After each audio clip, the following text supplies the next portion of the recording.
The vastness of space near the high-energy nebula remained relatively undisturbed, save for the occasional patrol vessel from the Galactic Concorde passing through this loosely controlled border region.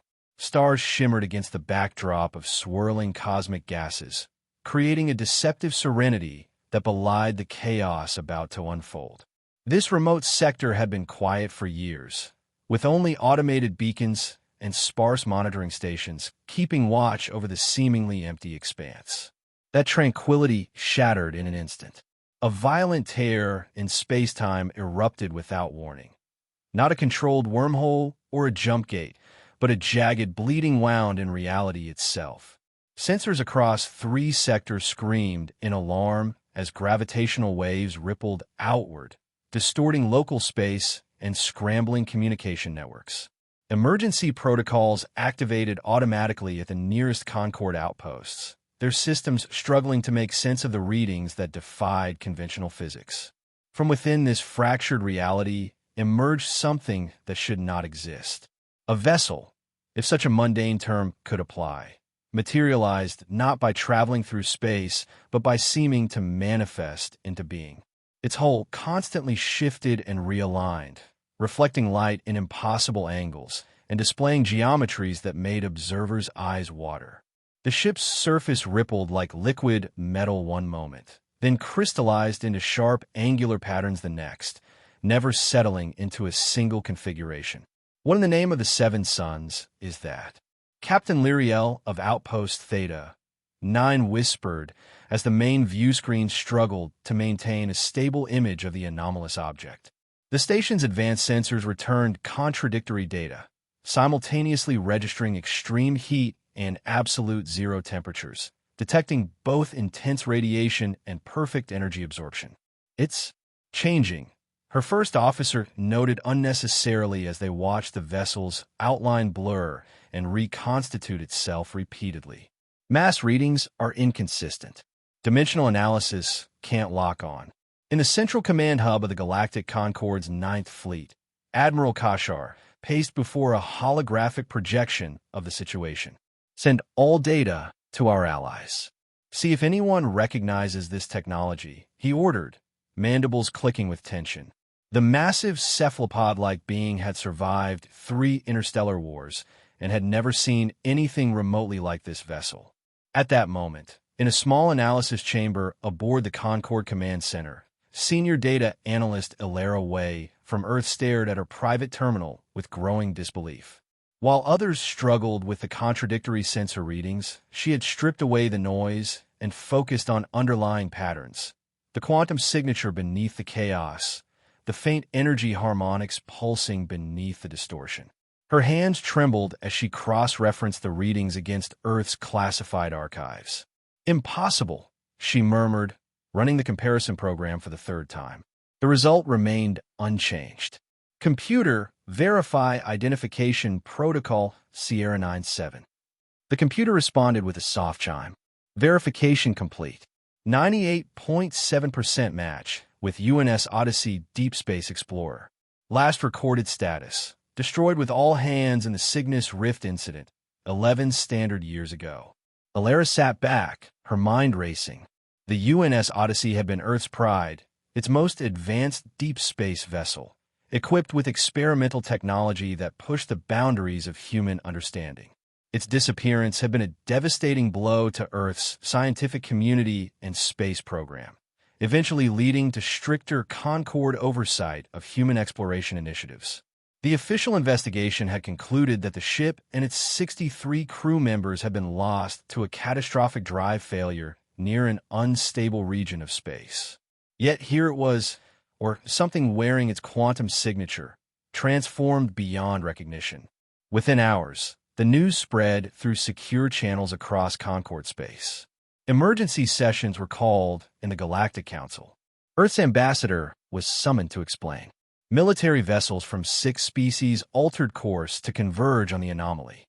And all the while, the vessel that might once have been the Odyssey hung in space, its hull constantly shifting and reconfiguring, maintaining absolute silence across all communication bands. A small squadron of Concorde interceptors approached cautiously, weapons powered down, but targeting systems active. As they neared the 5-kilometer safety perimeter, their systems began failing in sequence. Not from any apparent attack, but as if fundamental physical constants had locally shifted. Gravity wavered. Electromagnetic signals distorted.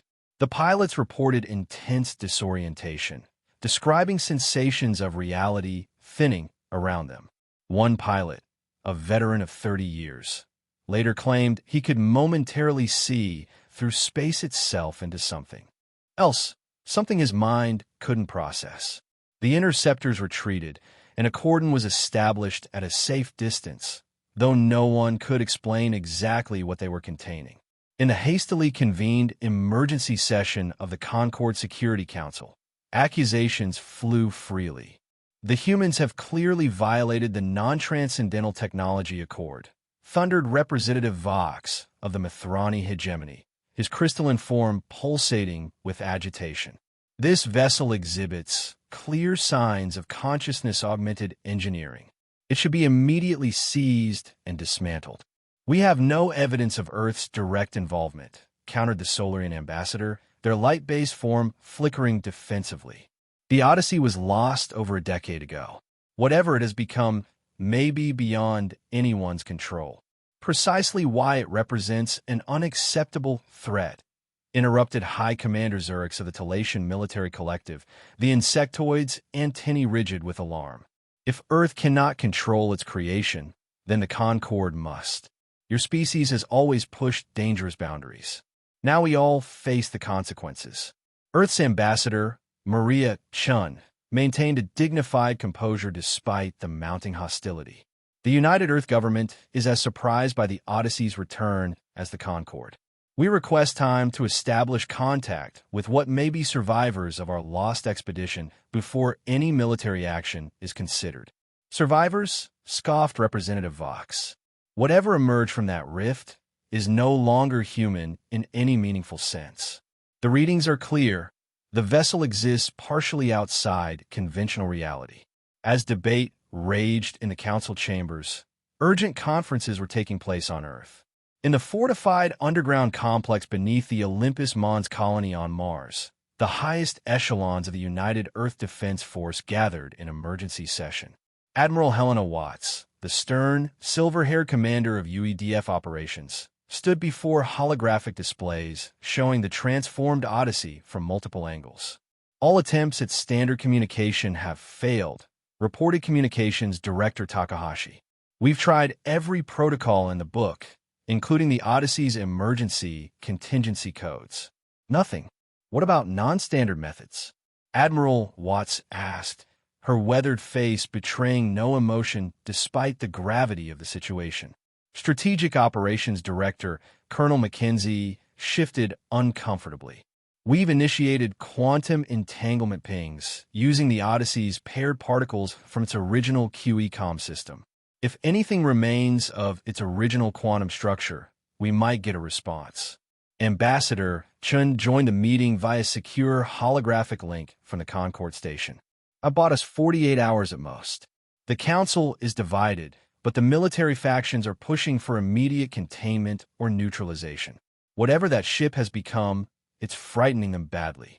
With good reason, muttered Dr. Julian Reeves, former lead designer of the Odyssey's propulsion systems. The energy readings were getting defy explanation. It's as if the ship is constantly rewriting the laws of physics in its immediate vicinity. Throughout Earth's colonies and settlements, public reaction was divided. Many celebrated what they saw as the miraculous return of lost heroes. Others feared what the ship might have become. Military reservists were quietly activated. Civilian ships were advised to avoid travel near Concorde borders. Beneath the public statements of cooperation and transparency, Earth's leadership prepared for potential conflict with the very alliance they had struggled for generations to join. 32 hours after its appearance, the Odyssey finally responded, but not in any expected manner. Across UEDF headquarters, 12 key personnel simultaneously collapsed. Medical teams rushed to attend them, finding each victim conscious but unresponsive to external stimuli, their neural activity showing patterns never before recorded in human brains. Among the affected were Admiral Watts, Dr. Reeves, and 4 scientists who had worked on the original Odyssey project. When they regained awareness 4 minutes later, each described receiving the same download, a torrent of information forced directly into their consciousness. They spoke of fractured images, vast spaces between dimensions, entities of pure concept rather than matter, and most disturbingly, a colossal presence that consumed reality itself, referred to in their shared vision as the Void Maw or the Galaxy Devourer. It moved between the stars, Admiral Watts recounted, her voice uncharacteristically shaken, not through space as we understand it, but through the underlying fabric of reality itself. Where it passed, existence simply ended, not destroyed, erased, as if it had never been. The affected personnel also reported glimpses of the Odyssey's crew, transformed, evolved there. Consciousness expanded beyond human limitations. They had become something both more and less than human, their emotions seemingly burned away in exchange for perception beyond normal dimensions. Most troubling were the fragmented memories of the crew's transformation, their destruction at the hands of the Void Maw, then their reconstruction by entities they called the Architects, ancient beings of pure consciousness who had reshaped them at a quantum level. As the Concorde's patience wore thin and its fleet grew in number around the silent, shape-shifting vessel, Earth's leadership found themselves facing an impossible choice: trust in what their people had become, or surrender the Odyssey to preserve peace with the Concorde. The decision was made for them in a stunning development. Inside the highest security wing of UEDF headquarters beneath New Geneva, alarms blared as 2 figures simply appeared in a sealed conference room, bypassing all physical and energy barriers as if they didn't exist. Security footage showed no method of entry. One moment the room was empty, the next they stood there, perfectly still.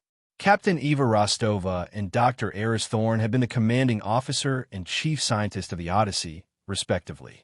What stood in the conference room wore their faces but moved with unsettling precision, their eyes reflecting light at impossible angles. Their skin had an almost translucent quality, occasionally revealing glimpses of complex geometric patterns flowing beneath. When they spoke, their voices carried perfect clarity without echoing, as if their words materialized directly in the listeners' minds. "We apologize for the intrusion," Captain Rostova stated without any greeting or preamble. Her once expressive face remained perfectly still, her Russian accent gone, replaced by precisely measured syllables. "Direct contact has become necessary. The timeline accelerates. The void approaches." Admiral Watts, who had been summoned immediately, approached cautiously. "Eva, do you recognize me?" "Admiral Helena Watts." "Yes, though recognition functions differently now." Rostova's eyes fixed on Watts with unnerving intensity. "We retain awareness of our former relationships and identities, though they feel distant, like looking at copies of copies." "What happened to you?" Dr. Reeves asked Dr. Thorne, his former colleague and friend. "We were unmade and remade," Thorne replied, his voice carrying the same unnatural precision. 11 years ago, by your linear time perception, the Odyssey encountered what you would call a dimensional anomaly near the Cygnus Rift. It was not natural. It was a feeding site. The Void Maw, Admiral Watts said quietly. "Yes, an entity that exists between dimensions, consuming the very structure of reality." Thorne's eyes shifted, briefly displaying geometric patterns across their surface. "It perceived our presence and consumed us. The process was beyond description. To be unmade is to experience the cessation of not just life, but the very concept of your existence. Yet you're here," Reeves noted. "The Architects found us, or the pattern of what we had been," Rostova continued. "They exist outside conventional reality, seeding life and consciousness across multiple dimensional planes. They recognized in humanity something useful, a specific cognitive pattern that, when evolved properly, could perceive and interact with the Void Maw on its own level.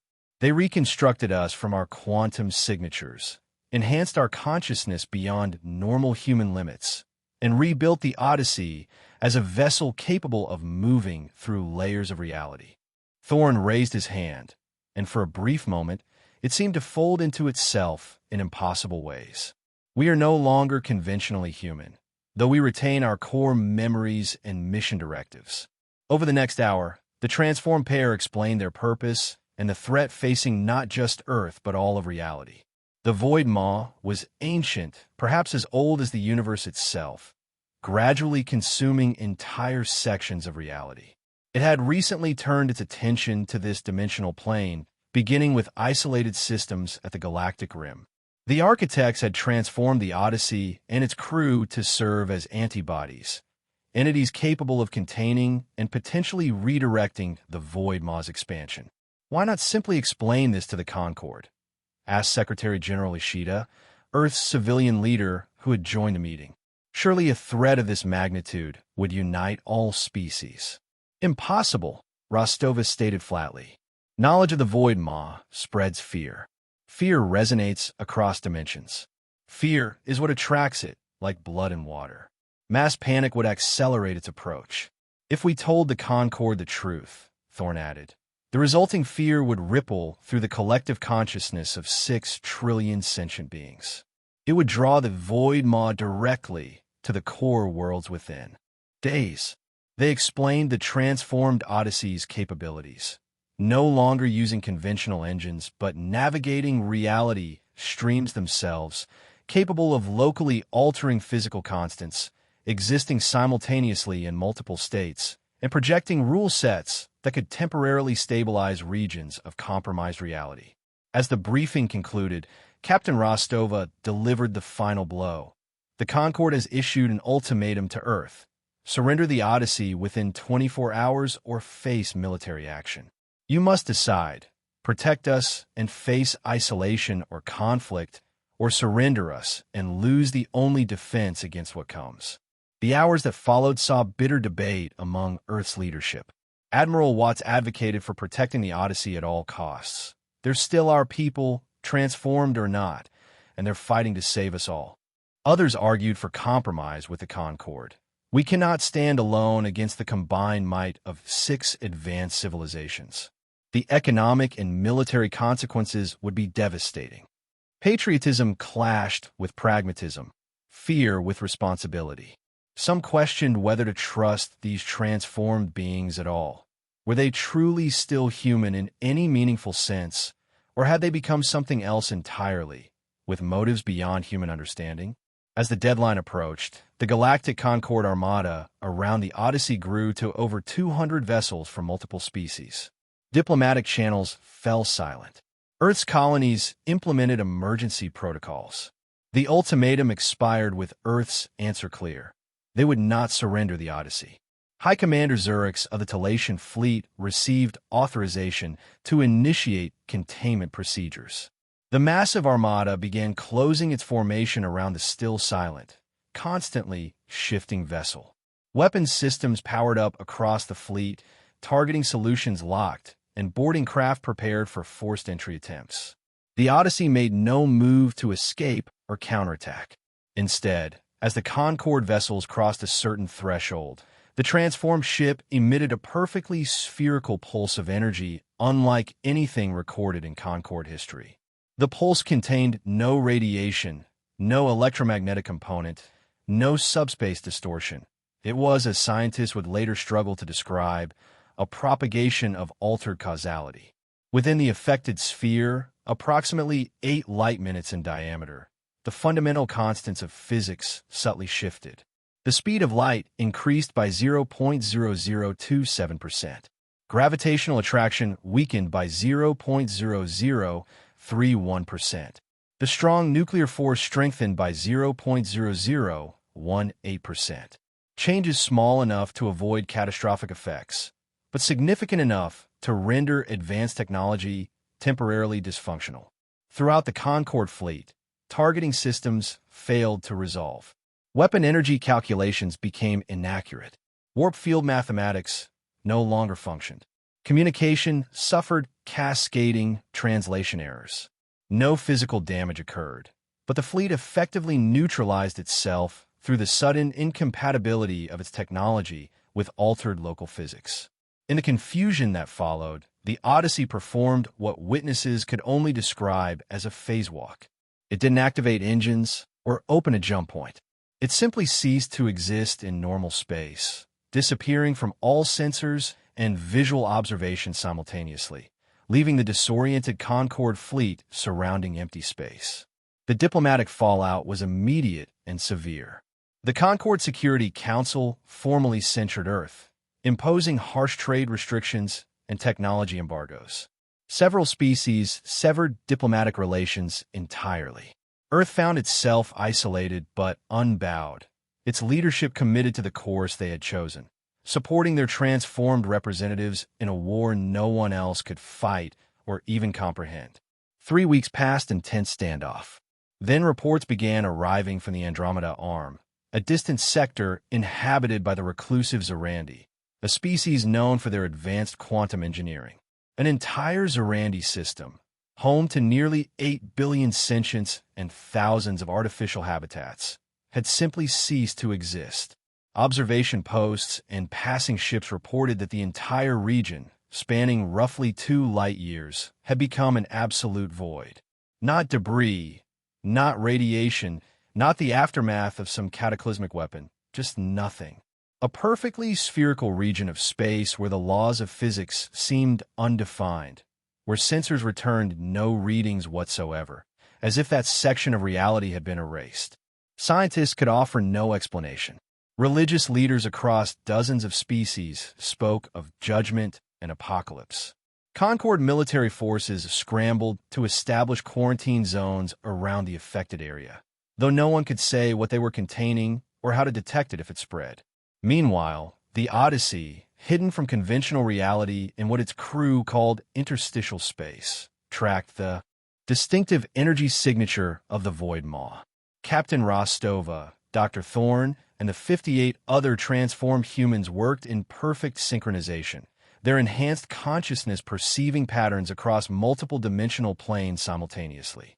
Earth provided what support it could: intelligence from its remaining off-world assets, scientific analysis of the erased region, and coordination with the handful of UEDF personnel capable of comprehending the Odyssey's reports.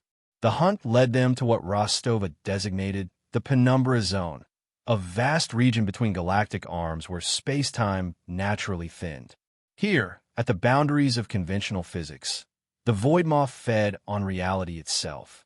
The Odyssey entered the zone cautiously, its structure continuously reconfiguring to adapt to the unstable conditions. The region defied normal description. Stars existed in quantum superposition, simultaneously burning and extinguished. Gravity formed recursive loops.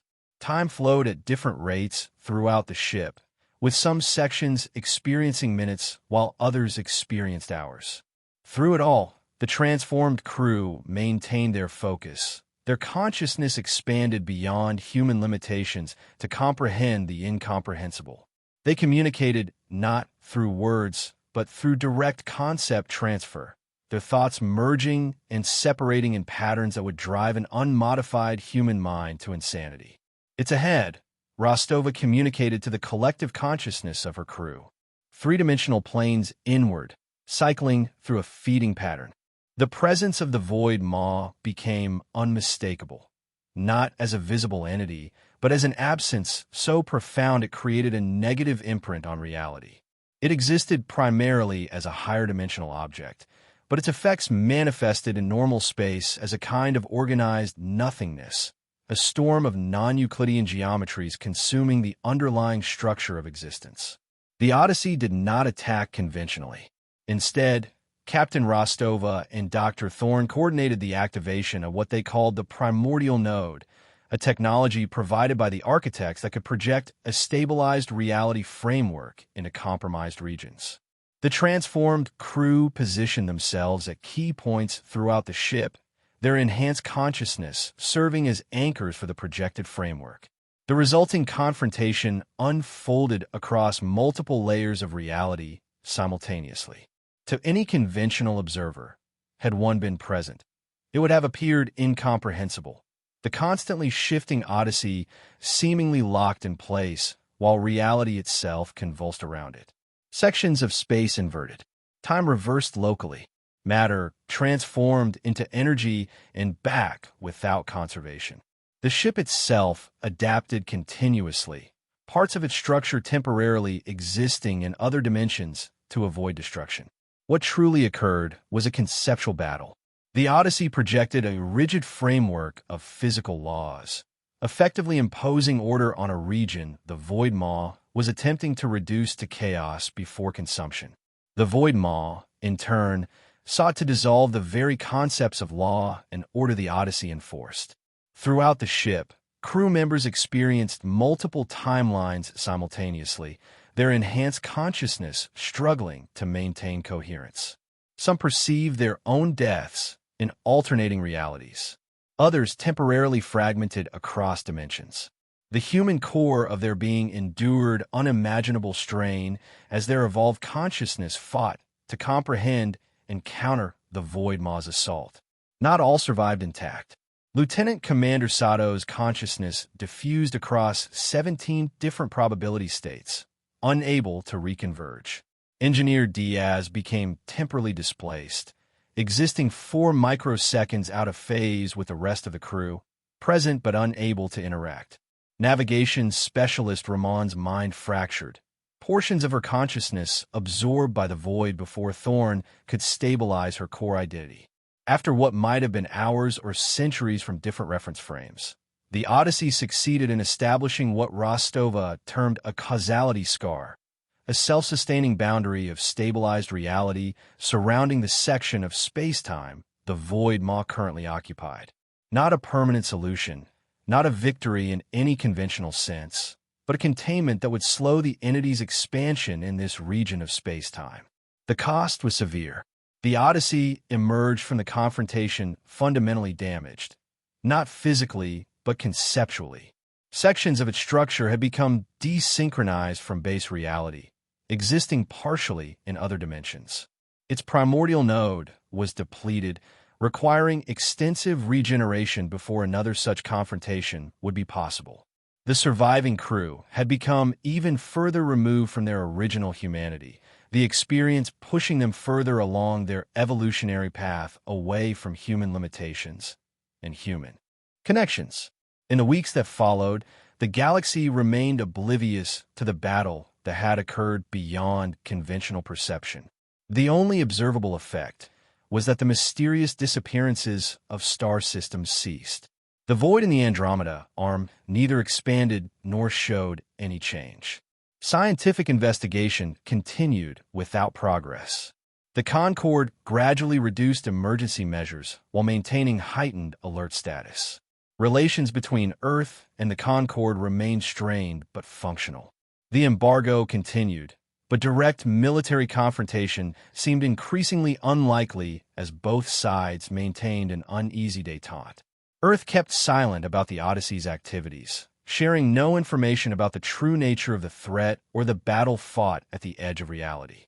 The Odyssey itself, unable or unwilling to return fully to conventional space-time, established a position at the boundaries of known reality.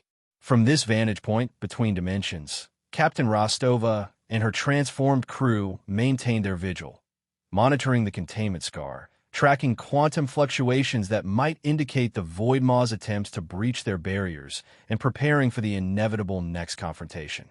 On what passed for the command bridge of the ever-shifting vessel, Captain Eva Rostova stood alone, her perception extended across multiple planes of existence simultaneously. Her consciousness touched the minds of her crew, each maintaining their eternal watch from different sections of the ship. She felt the distant, fading echo of her human emotions, pride in their sacrifice, sorrow for what they had lost, determination for what must still be done. Through one of the Odyssey's dimensional apertures, she observed the galaxy spinning below, trillions of sentient beings living in ignorant peace, unaware of how close they had come to experiencing non-existence. The Concorde continued its political machinations. Earth struggled under isolation, but persevered. None would ever know or understand what the Odyssey had become or the price its crew had paid.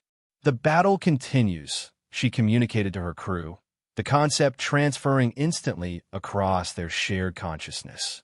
"The void will find another approach. We must be ready." And so the transformed vessel continued its silent guardianship at reality's edge, forever changed, forever vigilant, forever alone in its understanding of what lurked between the dimensions, eternally patient, eternally hungry. The war had just begun.